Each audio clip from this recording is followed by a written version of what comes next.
tal? Les saludo con mucho gusto, soy la periodista Rocío Galván y esto es Diálogos desde la Frontera, un programa que se produce en el Colegio de la Frontera Norte en Tijuana y como siempre tenemos el gusto de recibir a muchos visitantes distinguidos.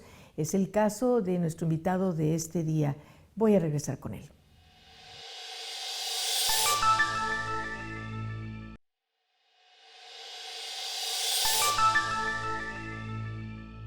Nos visita Andrés Alfonso Ramírez Silva.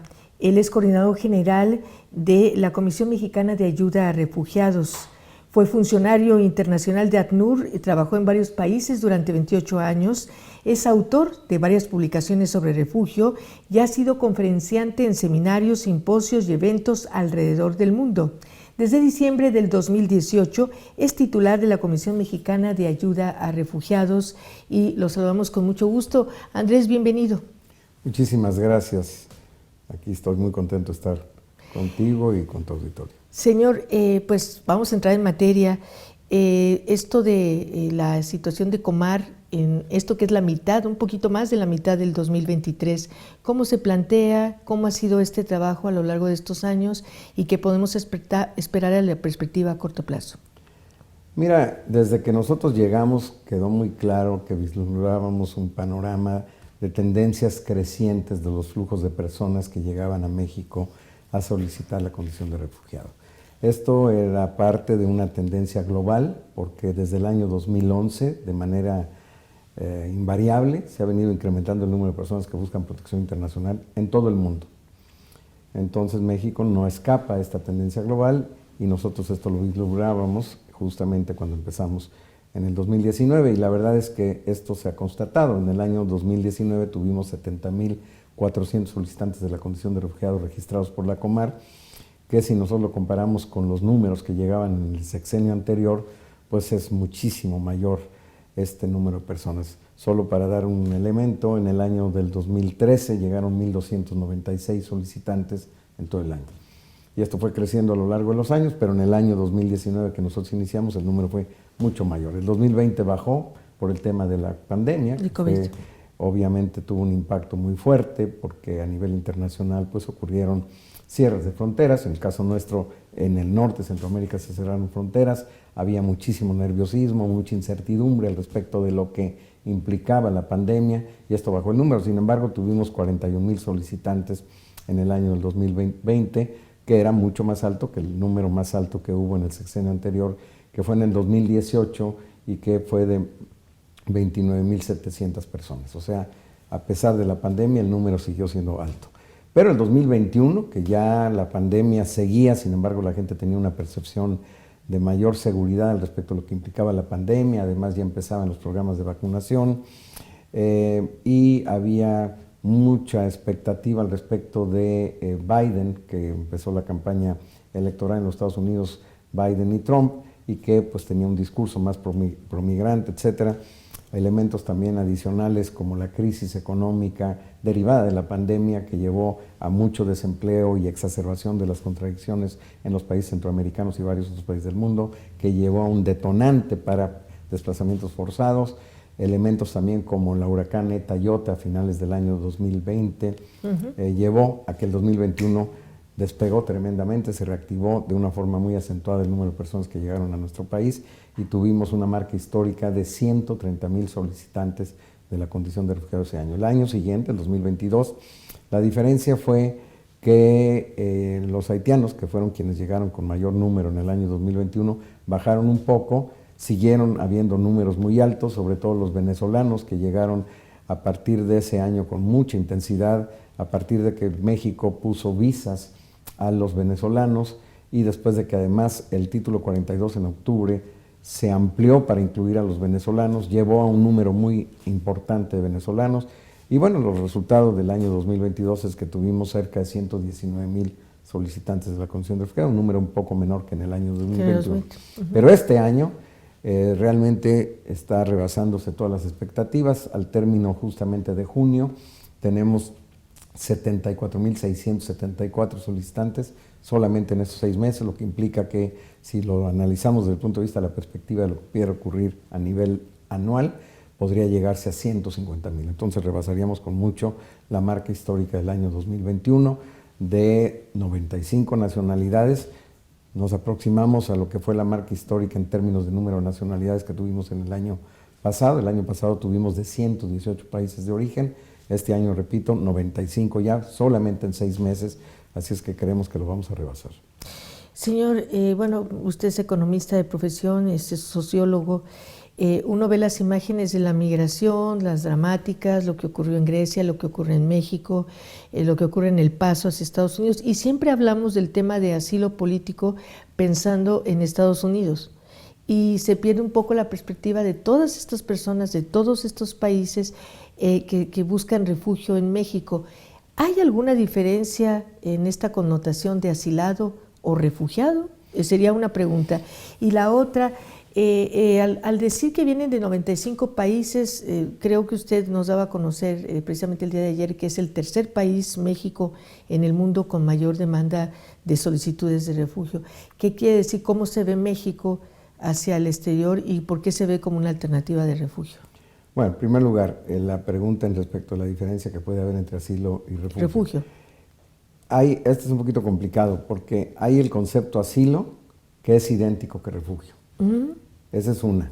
Y se confunden porque hay también el concepto asilo que es diferente que refugio. Entonces, un poco extraño.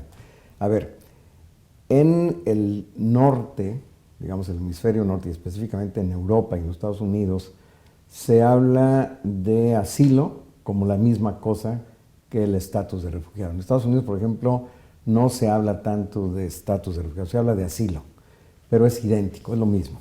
Y lo mismo pasa en Europa. ¿Qué le parece si hacemos una pequeña pausa para que nos siga explicando? Porque nos vamos a ir a un pequeño corte.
Bien, continuamos en esta conversación con el titular de Comar en México y está en la explicación de esto que es el asilado y el refugiado, ¿no? En Estados Unidos dice no. Sí, yo decía que en los Estados Unidos, Europa, etcétera, todo el norte, digamos, del hemisferio norte, países desarrollados en general, es lo mismo.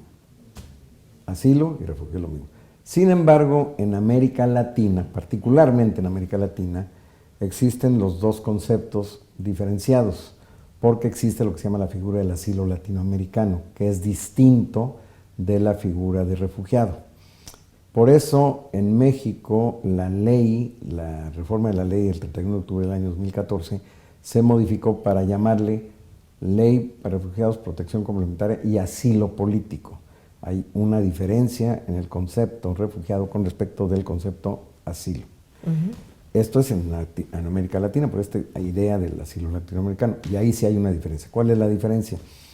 La diferencia es que en el caso del asilado o el asilo, esto se puede solicitar desde el exterior y ante una embajada mexicana, un consulado mexicano. Por ejemplo, ahora que hubo en el año 2021 el asalto del talibán al poder en agosto del año 2021, muchos afganos solicitaron asilo a través de la embajada mexicana en Teherán, que es una embajada plenipotenciaria, desde Afganistán u otros países aledaños.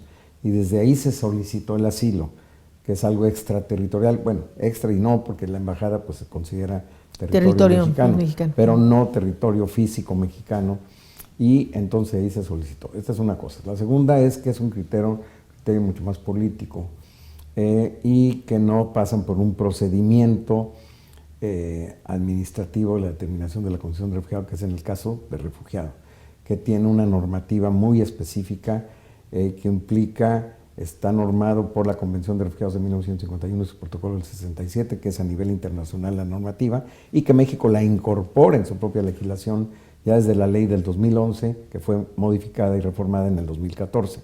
Ahí es todo un procedimiento sobre el cual pues, podemos hablar para explicar en qué consiste este proceso de determinación de la condición de refugiado.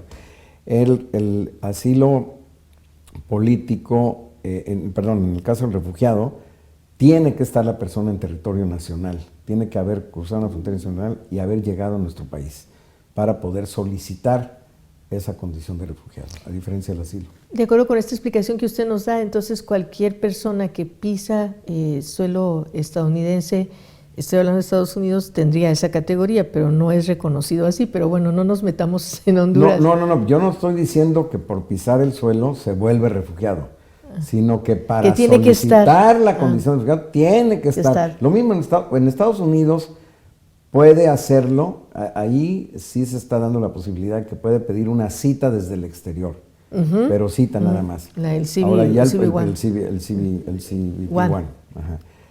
Pero ya el proceso, de hecho, empieza en el territorio norteamericano. En el caso mexicano ni cita ni nada se puede pedir en el exterior, tiene que estar en el territorio mexicano para solicitar entrar a este procedimiento de la condición de refugiado y registrarse. Es que el punto de partida apenas tiene que estar en territorio mexicano. Señor, está usted en Tijuana, en las instalaciones del Colegio de la Frontera Norte por una razón específica, pero antes de entrar en esa razón específica, usted nos hablaba de que hay 10 oficinas de la Comar en el país. Estas oficinas son las únicas que pueden hacer este trámite para darle refugio, para darle esa categoría de refugiado a una persona que lo solicita. ¿Qué ha cambiado en este último año y cuáles son las nacionalidades que más solicitan el ser refugiados en México? Y la Comar que ha confrontado con toda esta situación. Y en ese sentido, también preguntarle cuál es la importancia de la oficina de Tijuana. Bueno, primero quisiera yo aclarar que si bien es cierto, el trámite lo hace la Comar, como no estamos en todo el país, en la propia ley se señala como coadyuvancia que el Instituto Nacional de Migración puede recibir la solicitud en sus oficinas o en sus estaciones y nos las puede remitir a la Comar para que nosotros le demos procedimiento y desarrollemos todo el registro y todo el procedimiento, porque no estamos en todas partes. Sin embargo, desde luego donde estamos, generalmente pues las personas llegan directamente a la Comar y ahí se inicia todo el procedimiento, le damos admisión y se registra la persona. Eso es en lo que respecta al procedimiento. En segundo lugar, me preguntabas... ¿Cuál es la importancia de la oficina en Tijuana? La oficina en Tijuana es muy importante, no había oficina aquí. Nosotros cuando llegamos a esta administración había solo 4 oficinas a nivel nacional, la oficina central en Ciudad de México y teníamos una en Tapachula, tenemos todavía Tapachula, una en Tenosique, Tabasco y la otra en Acayuca, en Veracruz. Desde que nosotros llegamos nos dimos cuenta que era muy importante ampliar el número de oficinas, puesto que el incremento tan sostenido y notable de las diversas personas que llegaban a solicitar la condición de refugiado en México demandaba la necesidad que nosotros tuviéramos una mayor presencia a nivel nacional. Como nos es imposible tener oficinas en todas partes, y además desde el punto de vista de efectividad con costo-beneficio, pues habría que asentarse, ubicarse, establecer las oficinas en aquellos lugares donde se concentra la mayor cantidad de las personas que llegan a buscar protección internacional. Si bien es cierto, en nuestro país tenemos solicitantes registrados en las 32 entidades federativas, no obstante, la gran mayoría se concentran en unas cuantas. Es ahí donde está la mayoría. Entonces nosotros nos hemos dedicado a establecer oficinas en aquellos lugares donde está esta mayoría de las personas, una de las cuales es Tijuana. Entonces actualmente nosotros tenemos oficinas en 10 lugares diferentes y tenemos en la mira establecer muy próximamente 2 adicionales Idealmente, antes de que termine el sexenio, quisiéramos tener 13, como las oficinas más importantes que debería tener la Comar. En el caso de Tijuana abarca, digamos, todo lo que es Baja California, principalmente Mexicali, Ensenada y Tijuana, y sobre todo Tijuana, ¿verdad? Y entonces por ello es que estamos en Tijuana. Es muy importante por varias razones. Una, porque sí llega un número importante de personas buscando protección internacional acá en Tijuana. En segundo lugar, porque estamos en la mera frontera, donde hay mucha persona que es rechazada por diversas razones de los Estados Unidos. Ya hemos tenido varios ejemplos. Recuerda que cuando se establece el MPP a inicios justamente de este sexenio, rechazaron, no que rechazaron, sino que devolvían a las personas que solicitaban el asilo en los Estados Unidos para esperar el procedimiento del lado mexicano en la frontera. Y ahí nosotros siempre teníamos una política abierta de que aquellos que estaban esperando el procedimiento estadounidense del lado de la frontera mexicana, nosotros estábamos abiertos a que si querían acudir a la Comar porque desistían del procedimiento en los Estados Unidos, nosotros teníamos la puerta abierta para que pudieran ingresar a nuestro procedimiento. Esa es una. Otra, por ejemplo, cuando inició en el año 2020 por la pandemia la idea del título 42 y que entonces eran rechazadas las personas de inmediato de varias nacionalidades, sobre todo de los de Triángulo Norte Centroamericano, Honduras, El Salvador, Guatemala. Nosotros también estábamos abiertos, que eran rechazados allá y que nosotros tendríamos las puertas abiertas para poderlos ingresar en el procedimiento mexicano, si así ellos lo deseaban. Y recientemente, con la puesta en marcha del título 8 de nueva cuenta, porque terminó el título 42 a partir de la medianoche del 11 de mayo de este año, pues estamos también absolutamente abiertos a que las personas que por alguna razón quieran incursionar por fronteras irregulares norteamericanas y que son rechazadas, pues también estamos abiertos que puedan ingresar al procedimiento con la Comar. Entonces, siempre es importante estar aquí y además Tijuana pues ha sido una tierra de tradición, de asilo y de migración. Entonces es un laboratorio de enseñanza constante. Hay una gran cantidad de actores importantes en el ámbito humanitario, tanto de organizaciones de la sociedad civil como también de organismos internacionales. Está la OIM, está el ACNUR y bueno, también investigadores como es el COLEF, que tiene un papel fundamental en docencia e investigación. Bueno, me parece que vamos a hacer pausa. Vamos a hacer este pequeño espacio para regresar con esta conversación aquí interesante sobre el tema de refugiados políticos.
¿Ya conoces la librería del COLEF? En la librería virtual del COLEF puedes encontrar un acervo de libros sobre temas de migración, cultura, sociedad, política, medio ambiente y mucho más. Ingresa desde cualquier dispositivo a librería.colef.mx. Elige tu libro, haz clic en comprar impreso o digital, elige la cantidad de libros que quieres comprar y da clic en realizar pedido.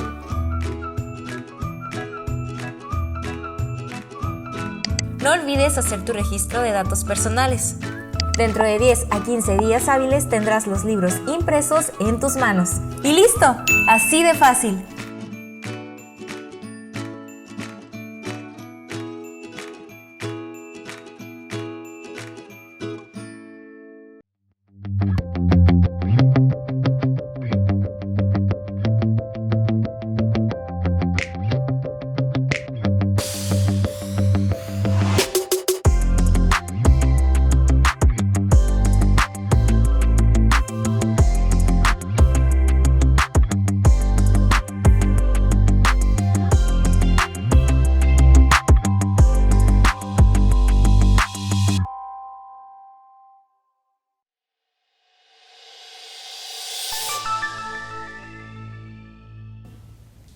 Bueno, seguimos en esta conversación con Andrés Alfonso Ramírez Silva, quien está a cargo de Comar a lo largo de lo que va de este sexenio.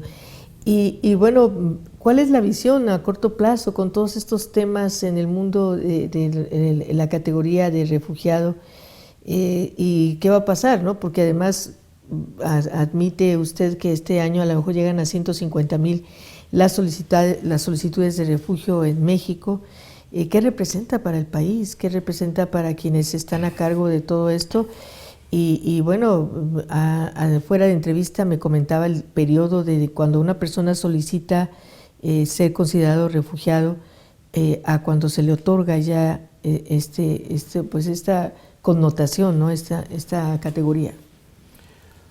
Sí, bueno, es claro que nuestra capacidad operativa es limitada. Yo creo que aquí hay que hacer este análisis en 3 planos, porque sí es una pregunta muy frecuente, en qué sentido esto impacta y hasta qué punto México tiene la capacidad para poder absorber y poder atender y poder darle un buen apoyo a esta población.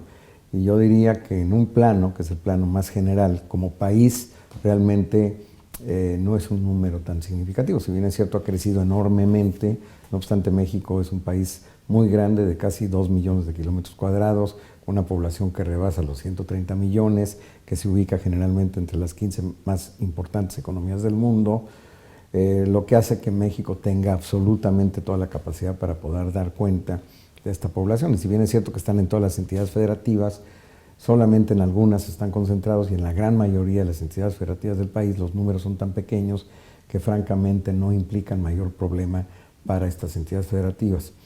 Además de que les conviene porque México está envejeciendo, México requiere mano de obra, México está desarrollándose enormemente en términos también de su capacidad, no solo de desarrollo, sino exportadora, como se deja ver, por ejemplo, en el hecho de que México ya es el principal exportador hacia los Estados Unidos. Entonces, no es realmente un problema. Ahora, si lo vemos en un segundo plano, que es el plano de la capacidad operativa de la Comar, ahí es donde empiezan los problemas, porque la capacidad operativa de la Comar es limitada, y no tenemos un presupuesto muy fuerte, muy sólido, y esto hace que en buena medida hemos sobrevivido en buena parte por el apoyo que nos ha dado el Alto Comisionado de las Naciones Unidas para Refugiados. Sin embargo, siempre buscamos también desarrollar estrategias, sinergias, construcción de alianzas con diversos actores. Por ejemplo, te decía, a pesar de nuestro presupuesto precario, de 4 oficinas que teníamos, tenemos ahora 10 y vamos a tener próximamente 2 adicionales, porque hemos construido estas alianzas con gobiernos de los estados, con gobiernos municipales, con sociedad civil, y esto ha permitido abrir estas oficinas. Entonces, es algo que nos hace siempre ver algo que siempre digo yo, el pobre tiene que ser creativo. Entonces nosotros somos creativos y buscamos la manera de dinamizar nuestro trabajo y nuestra presencia. Pero sí tenemos dificultades cuando hablamos de la capacidad operativa de la Comar. Ahí hay problema ante esta gran cantidad de personas que están llegando. Y el tercer plano es el siguiente. Resulta que si bien es cierto, hablé yo de que el país es muy grande, tanto económica como territorialmente, como en términos de población, la verdad es que los lugares a los que llega la población, pues es básicamente lugares en donde pues hay mucha pobreza, donde la situación de desarrollo es menor, donde por todos los parámetros que queramos medirlos son los lugares que están en la última escala del país, como es por ejemplo Chiapas, que es donde llega la gran mayoría de las personas que buscan protección internacional, y que la propia ley establece que la persona que solicita la condición de refugiado tiene que permanecer en la misma entidad federativa donde lo solicitó. Entonces da la paradoja, las personas en su gran mayoría llegan a Chiapas, y ahí solicitan y tienen que quedarse ahí, que es el lugar más pobre del país desde el punto de vista de todos estos indicadores, no desde el punto de vista de riquezas naturales, porque Chiapas pues tiene una gran cantidad de riquezas naturales, además de que es un país que tiene un gran potencial hidráulico, de energía eléctrica, etcétera, turístico, bellísimo, lo que quieras, pero desde el punto de vista de pobreza, indicadores de morbilidad, de mortandad, de todo el tema de ingreso per cápita, pues siempre es el más atrasado en el país. Y sin embargo, ahí se tiene que llegar la gente. Entonces, ahí sí está el reto, ¿verdad?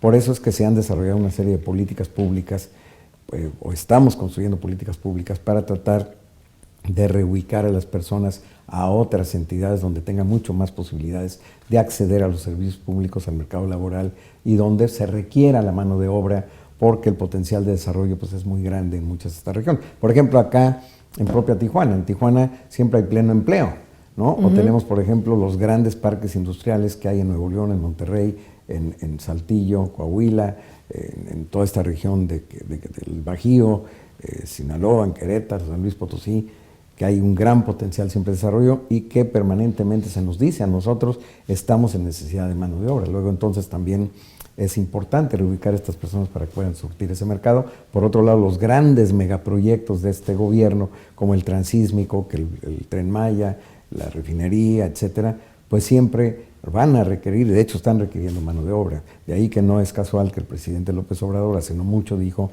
vamos a necesitar mano de obra también de los propios migrantes centroamericanos.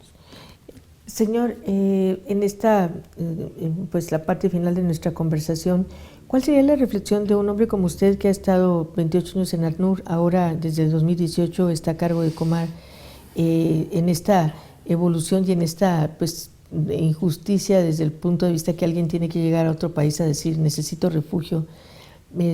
¿Cómo ve y cuál sería la reflexión que nos dejaría?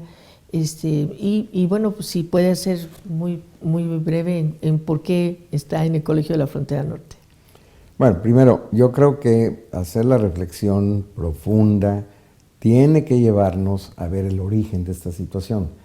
Generalmente se trata de delimitar el tema en quienes hacemos la acción humanitaria de atención y no vemos mucho al respecto del por qué se origina este desplazamiento forzado que hace que las personas tengan que incurrir en la tragedia y el drama terrible de iniciar un periplo dejando a su familia, dejando sus viviendas, dejando sus escuelas, sus trabajos, etcétera, que es francamente una expresión dramática de una situación que nadie quiere tener y que en muchas ocasiones estas personas tuvieron que desplazarse de manera interna en muchos otros sitios varias veces antes de haber tomado la dura decisión de abandonar su país. Esto nos lleva a pensar por qué. Y el por qué tiene que ver con tema de violación de derechos humanos, violencia sistemática, el tema de grandes disturbios, el tema de conflictos, el tema de guerras, el tema de sanciones. Todos estos elementos son detonantes que vienen contribuyendo a que las personas acaben teniendo que tener esta necesidad imperiosa para salvar sus vidas y tenerse que salir de sus países. Y si no es una cosa es la otra.